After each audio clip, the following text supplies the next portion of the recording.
of where bee comes from, and I won't get into all of it. But the belief is that this female version of the word for word actually deals with that something is being produced.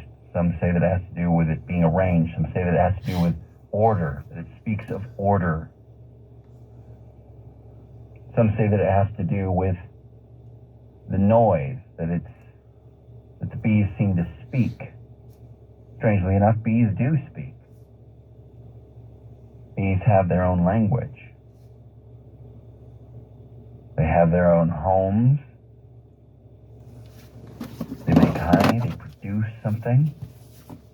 They speak this language that they have. They let other honeybees know where the good flowers are. They have an appreciation for life and things like flowers. They care for their offspring. And they have a weapon. They're armed to defend those things that are important to them.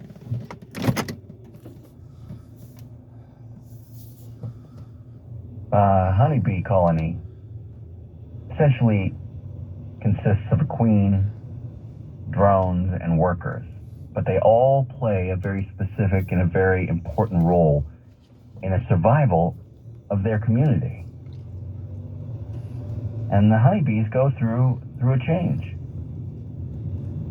Start out as eggs. The queen bee lays the eggs. She is mother to most of the members of the colony. The larva stage, the worker bees at this point take care of the larvae. They feed, they clean them. The pupa, after molting several times, the larvae will cocoon. The male adults, always drones, females may be workers or queens. All the females are nurses and care for the young. Do you see a structure here? You see a pattern of purpose. Worker bees do have stingers on the end of their abdomen, and this barbed stinger has a little venom sac on it. And even when it stings you and it pulls away in defense, it continues to sting. The venom continues for the muscles around the sac to contract and push and deliver this venom. All so that it can protect its structure and its purpose. Now you see the honeybees flying back and forth. What you don't hear, or what you wouldn't hear or understand, is a very sophisticated method which they use to communicate.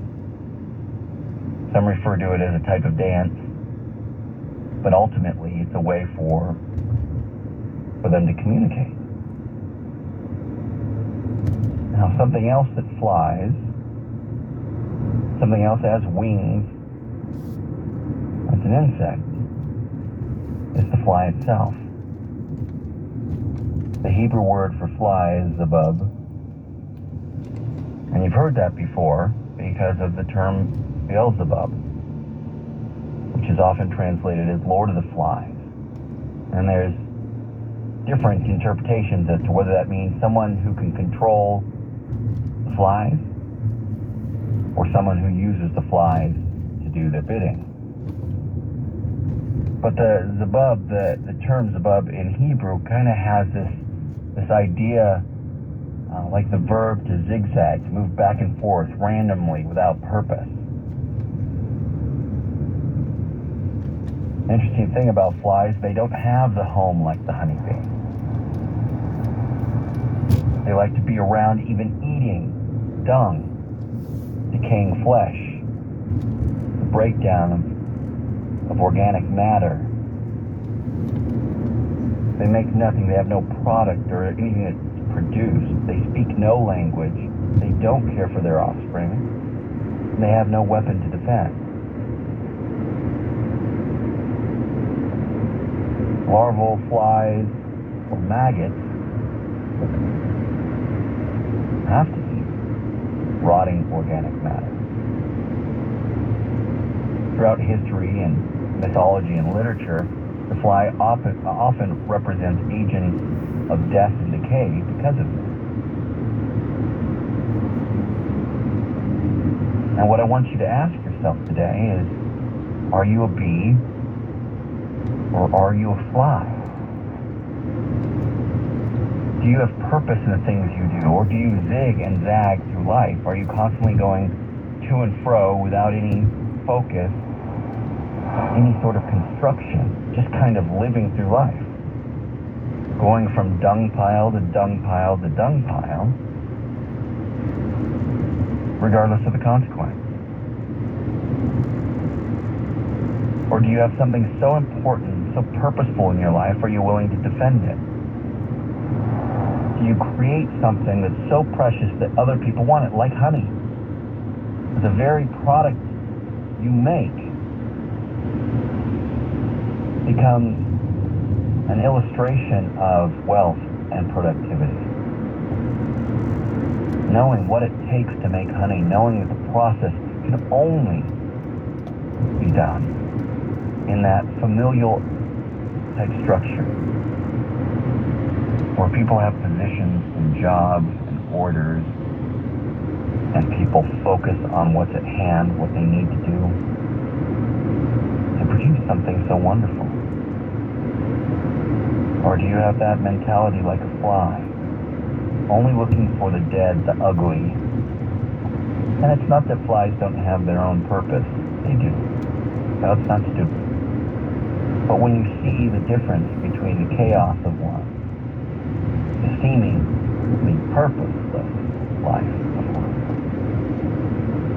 and the beautiful structure and purpose-filled life of the other, I think it's legitimate to ask yourself, which category do you fall into?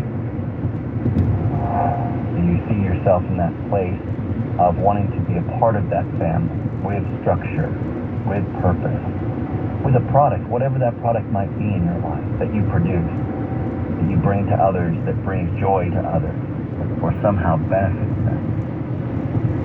Or is it just about flying from one lump of dung to the other?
If you're living with dry age-related